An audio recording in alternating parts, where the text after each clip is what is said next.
Saldívar, buenos días. Manuel, muy buenos día. días. Te soy honesto, me saltó mucho leerte esta mañana en Milenio usando el término golpe de estado técnico. Sí, que nosotros lo hemos cuestionado como concepto, ¿no? Como conceptos de análisis. Cuando dije, es que son técnicas golpistas. ¿Quién va a dar un golpe en este momento? ¿Quién? ¿Y la oposición? Bueno, la oposición. Alejandro Moreno va a dar un golpe de estado técnico en este momento. La oposición y quienes acompañaron a la oposición disque de la sociedad civil, pues claramente que eso es lo que están buscando. Si nosotros vemos sus intervenciones en prensa, vemos sus artículos, vemos incluso lo que han manifestado quienes antes estuvieron en el INE, queda muy claro. ¿Por qué? Eso está muy bien, Arturo, Sí. y están en todo su derecho de pedir la segunda crucifixión de Cristo, si eso quisieran, ¿no? De ahí a que en este momento tengan fuerza Bueno, a ver. para algo vamos. y más para un golpe de estado técnico. ¿Qué se entiende por un golpe de estado técnico? En este caso, ¿por qué esta eventualidad remota, pero que no hay que perder de vista, sería un golpe de estado en sentido técnico? Porque sería a través de criterios de un tribunal cambiar el sentido de la Constitución y los precedentes para alterar el resultado de la votación. ¿Y por qué lo digo en este sentido? Porque hay algunas cosas que hay que tomar en cuenta que me parece que se están perdiendo de vista, y yo lo digo hoy en mi artículo de Milenio. En primer lugar, hay que entender que todas las democracias en donde hay representación proporcional tienen sistemas electorales. Los sistemas electorales son fórmulas establecidas en el orden jurídico de los diferentes estados para establecer la manera en que se van a distribuir los votos en el Parlamento, sobre todo en el Congreso, en el Poder Legislativo, una vez pasada una elección. Y estas fórmulas rara vez coinciden de manera idéntica con el voto efectivamente obtenido, el porcentaje de votos, con el porcentaje en el Congreso, con el Poder Legislativo. Por ejemplo, recientemente en Reino Unido, el Partido Laboralista obtuvo el 34% de los votos. Con ese 34% va a tener el 64% del Parlamento, 30 puntos porcentuales más. Reino Unido. ¿Por qué? Porque así lo establecen sus reglas. Aquí en México hemos ensayado diferentes reglas a través del tiempo para la distribución de la representación proporcional. Las vigentes son de 1996, que se refiere que el 8% como límite de sobrerepresentación aplica a los partidos políticos, no a las coaliciones. En 2000 y en 2007 se reforma la Constitución, se reforman coaliciones y se deja intocado. Y es lógico porque a los partidos no les convendría estar coaligados con otra regla. Perdón, Manuel. A ver, perdón. Perdón, pero es que llega un comunicado de la Fiscalía de Justicia de la Ciudad de México sobre el caso de Carlos Ahumada. Leo la parte sustancial. Dice, personal de la Fiscalía General de Justicia de la Ciudad de México notificó hoy a Carlos Agustín N. Ahumada una invitación para que se presente voluntariamente ante el juez de ejecución con la finalidad de conducirlo al cumplimiento de la pena que le resta por compurgar en un centro penitenciario de la Ciudad de México. Dicha persona, Carlos Ahumada, señaló que va a comparecer voluntariamente el día de hoy a la 1 de la tarde ante la autoridad judicial. Agentes de la Policía de Investigación adscritos a la Dirección General de Supervisión y Seguimiento de Ordenamientos Judiciales de la Coordinación General de Acusación, Procedimiento y Enjuiciamiento se trasladaron al hangar de la Fiscalía para informar a Carlos Ahumada sobre este documento. Dice el siguiente párrafo. Dicha persona se sustrajo de la acción de la justicia y aún debe cumplir 1 año, 10 meses, 23 días de internamiento, así como cubrir la reparación del daño que asciende a cerca de 30 millones de pesos por la sentencia condenatoria que le fue impuesta por su responsabilidad penal en el delito de fraude genérico. Es falso, dice este comunicado, es falso que Carlos Agustín Ahumada Kurtz haya compurgado por completo la pena que le fue impuesta por una autoridad judicial. Si no compurgó por completo la pena, ¿por qué salió de la cárcel en mayo del 2007? Con 3 años y un mes, una cosa así, ¿no? Sí. ¿Por qué? ¿Por qué? ¿Quién falló? ¿Qué autoridad falló? Él salió, vivió todavía en México 4 o 5 años. De un juez, ministro, porque no puede haber sido por su voluntad propia. No conozco el caso. No, de acuerdo, No pero ¿quién le conozco el autoriza la caso. salida de un Pues en principio tendría que ser un juez. Sí. ¿no? Y ahora resulta que ese juez lo sacó de la cárcel antes de tiempo, en el 2007, y 17 años después la autoridad le dice, espérese señor, todavía le falta estar en la cárcel 1 año, ¿qué? ¿2 meses? 1 año. 1 año, sí, 1 año. Y además 2 meses. nos debe 30 millones de pesos que no se los debía desde el 2007. ¿Correcto?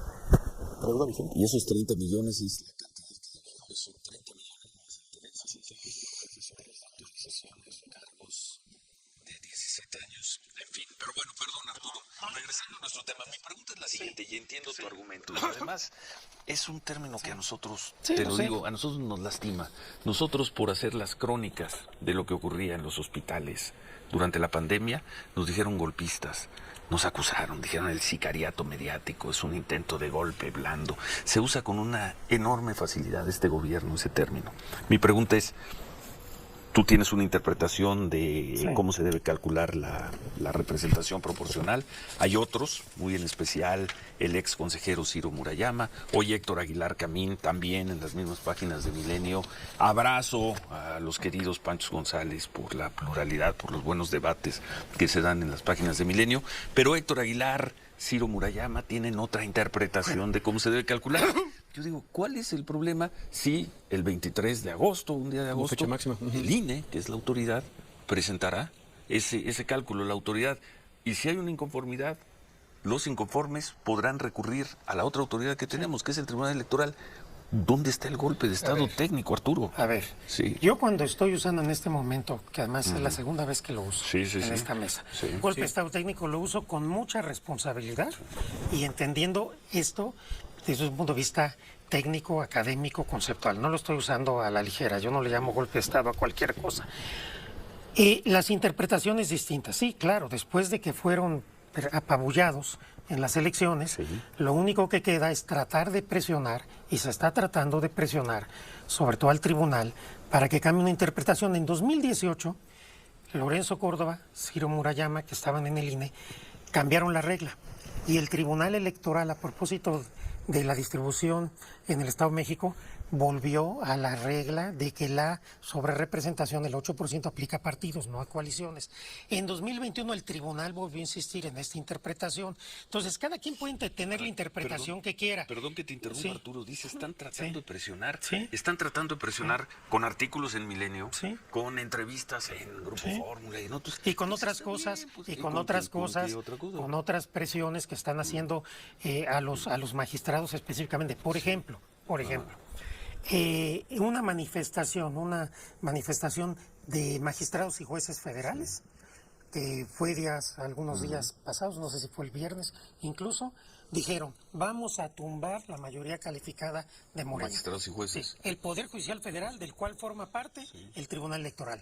Hay analistas, pseudoprofesores, diciendo, vamos a presionar al Tribunal Electoral porque 3 magistrados serán los culpables de que... Entonces, sí, ahí está intención. Un poco la presión. Y la van a aguantar, pero vale la pena poner la luz en quienes quieren engañar a la opinión pública, diciendo que se quiere agandallar el gobierno. Arturo, quienes tienen una interpretación. Ellos podrán decir, de alguna manera lo dicen, que tu interpretación también es un engaño. A ver. No, mi interpretación no es engaño, es la que se ha aplicado desde 96. Ellos tienen también su lectura y hacen su interpretación y le expresan. Héctor Aguilar Camín le expresa en las mismas páginas que tú hoy. Héctor Aguilar Camín ya perdió mucha autoridad moral.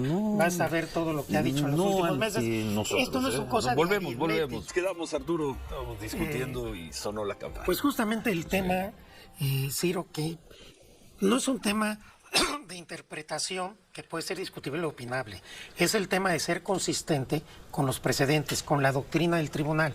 Si hoy los magistrados cambiaran esa doctrina una vez que acabó el juego, esto se llama un lawfare, un golpe de Estado técnico. ¿Por qué? Porque el partido se llevó a cabo con las reglas que venían desde 96. Si se quieren cambiar las reglas, pues que se modifique la Constitución y cambiemos las reglas del juego. Pero mientras estas reglas estén, que se han interpretado de manera ininterrumpida y que además pusieron el PRI y el PAN, también hay que decirlo. Quienes hoy están en oposición son los que crearon este sistema electoral. Arturo, una interpretación distinta de un juez sería un golpe de Estado.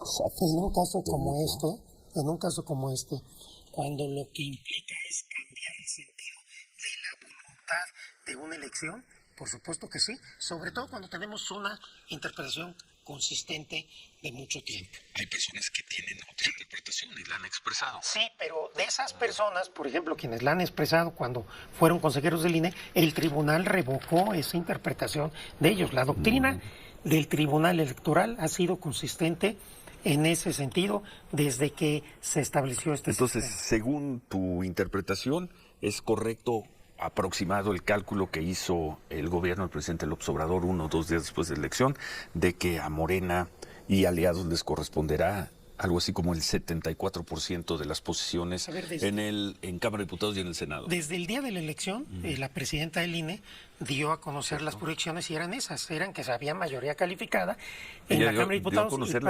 Sí, cierto. Sí, el conteo rápido y prácticamente en la Cámara de Senadores, que entiendo que faltarían dos senadores, y además pues también la mayoría de los congresos, con lo cual obviamente la coalición de Sigamos Haciendo Historia pues tiene un mandato popular para poder modificar la Constitución. Bueno, pues lo veremos. Invitamos, si quieren venir los próximos días, a Héctor Aguilar Camín, a Ciro Murayama, que han sido dos de las voces que se han expresado, creo que con más consistencia lo han hecho en varias ocasiones después de la elección sobre el tema. Si quieren venir a exponer su punto de vista, que seguramente será contrario al que tú expones aquí, bienvenidos los dos. Tenemos instituciones, el INE, como dicen ustedes, los juristas, se pronunciará en algún día de agosto. Sí. Y ante ese pronunciamiento, los inconformes pueden recurrir a la Sala Superior del Tribunal Electoral. En este caso, la Sala Superior del Tribunal Federal Electoral y ya. Así es. ¿Ya? Y si presionan a un magistrado con un artículo o con una movilización, pues, ¿cuántas no te han presionado a ti, Arturo? ¿Cuántas no te han presionado a ti en los últimos 6 meses? Yo estoy convencido de que las magistradas y los magistrados del Tribunal Electoral van a ser consistentes, pero sí hay que señalar este movimiento que se está haciendo en diversos lados de tratar de presionar un cambio que vendría, reitero, a cambiar las reglas del juego una vez que acabó el partido, que me parece totalmente indebido. Si las reglas no satisfacen, pues vamos a cambiarlas, a dialogar y a cambiar el sistema electoral. Pero hasta hoy este es el sistema que tenemos.